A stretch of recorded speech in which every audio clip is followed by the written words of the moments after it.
Now, I realize that if you just got what I'm saying, you're probably going to be running, screaming from the room, because it's heavy duty stuff.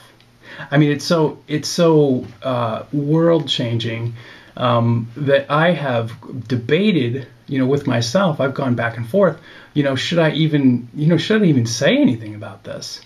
But I think we have to. I think we have to do this. I think it's something that absolutely has to be done.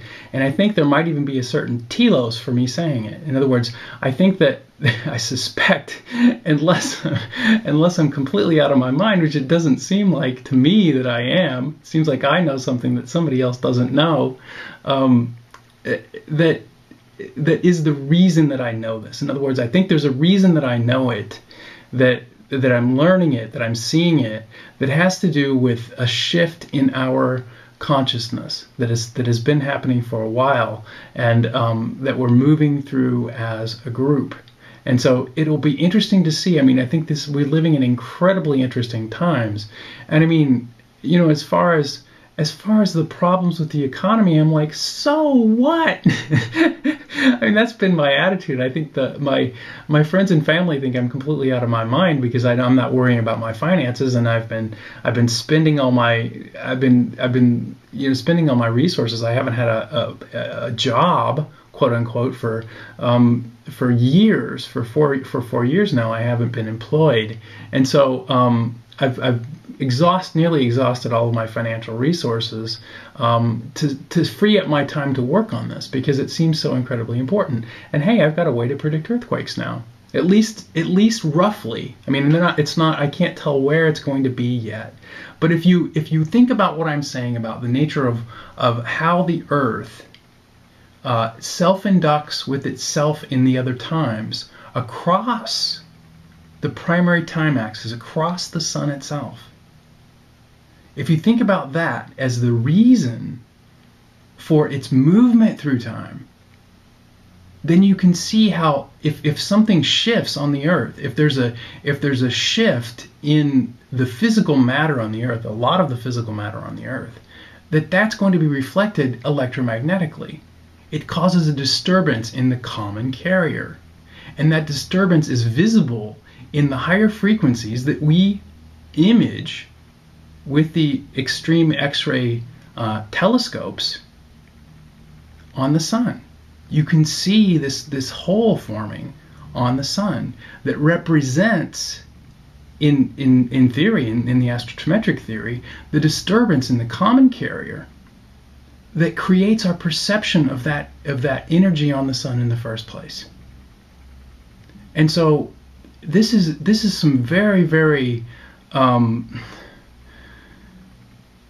world-changing science, and I realize that. I mean, in a sense, I'm in over my head, but I don't know anyone else I can go to help me with it. There doesn't seem to be anyone.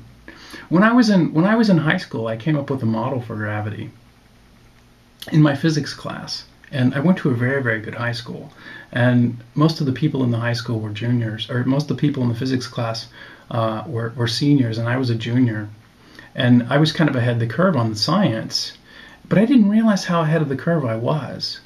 And when I found out that my physics teacher didn't have an explanation for gravity, didn't know the physics behind gravity, and could only show me this equation by Newton.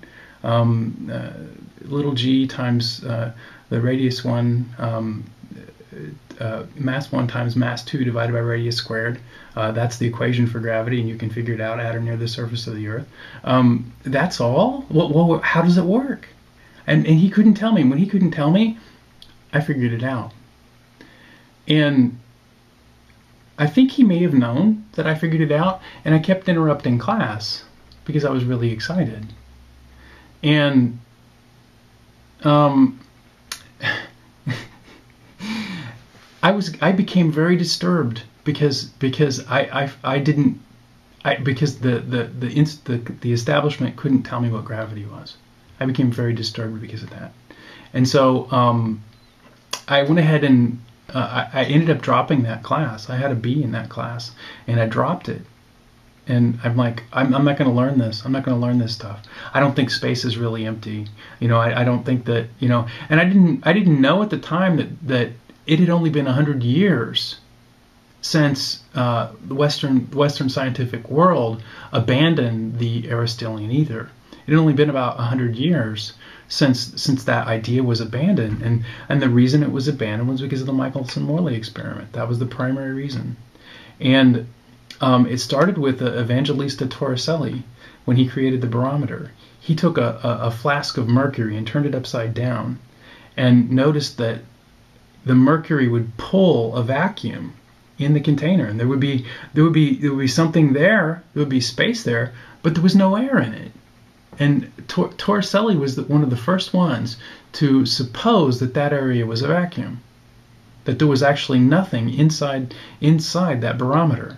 Well, if he would have had the advantage of knowing what we know now about the nature of particles on the quantum level, the fact that if you examine matter, that it's mostly empty space, the concept that something might have come through the wall of that container to fill that gap wouldn't have been at all unbelievable. I mean, even though the glass appears solid, light travels through it. So why can't the medium that light is traveling in also get in there? And so this wasn't well thought out. And Michelson and Morley didn't figure it out. And I'm going to be presenting the solution for this, the astrotometric solution for this, in a future video. I'm going to make a really good video trying to explain this. I've already said why. I've already explained it. And if you're scientifically minded, it's because the matter that would be detecting the light is phase locked with the common carrier that creates both the matter and the energy. That's the reason. That's the reason for the results of the Michelson and Morley experiment.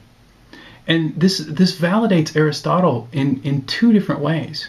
Not only does it validate the ether, it explains what he meant by the unmoved mover.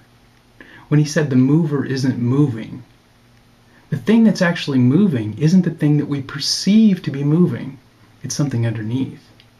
And so this is a huge resolution. I see this as being a huge resolution in science, and I see it even as having implications for connecting science and spirituality, which is I think would be the thing that could potentially help our world heal its wounds, in a sense.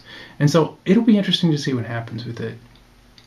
But that's all for now, and I'm gonna maybe make another video and talk about some of the other issues. Maybe get into depth with the earthquake prediction, or get into depth with the cyclone prediction, or some of the other things that are implied about the nature of cause and effect that we can observe, the time effects, the time relationships that we can employ or utilize with this understanding of actually what the stars are.